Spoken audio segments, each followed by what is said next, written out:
The olfactory system became a very hot topic, especially after the Nobel Prize that was assigned in 2004 to Linda Bach and Richard Axel. Based on these discoveries, it has been possible to study the olfactory coding, and now it's an extremely hot topic.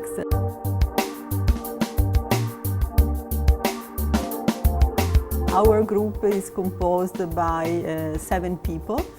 There is a postdoc and 6 PhD students. The PhD students come from various parts of the world. My name is Asma Amjad and I am a 4th year PhD student in this lab, and I came from Pakistan. Myself, Lijo Cherian. I came from India. Yeah, we are mainly interested in understanding how the sense of smell works. Most animals have at least 2 different olfactory systems, the main olfactory systems and the vomeronasal system.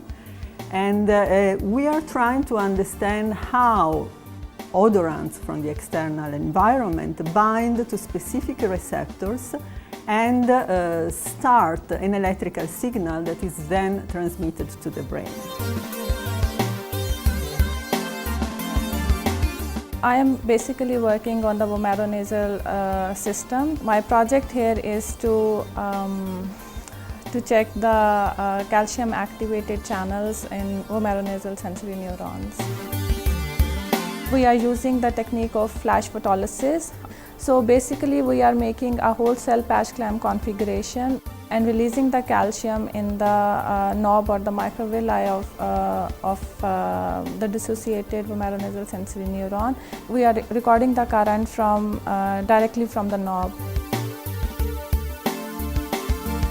This technique is extremely interesting because in this way you can release the molecule of your interest in a specific area where you want to see the changes being made within the intact neuron. I'm particularly focused on studying the calcium activated chloride channel. This family consists of 10 ion channel, 10 members, and out of this we are currently focused on TMEM16B, or also known as anoctamin 2.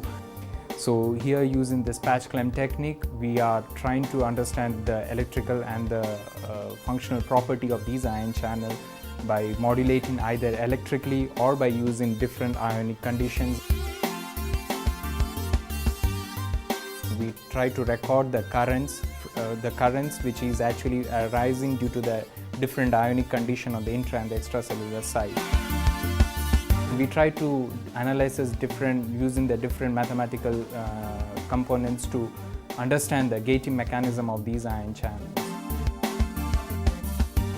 These channels, apart just being expressed in the olfactory sensory neurons, are also expressed in different set of systems, and which has a lot of importance related to the disease and the medicinal treatment. So if we are able to understand the ion channel functioning, we would be able to further understand the mechanism and able to control and regulate the function of this channel, which would be really a helpful way to design a particular drug or something to be used as a treatment for particular diseases.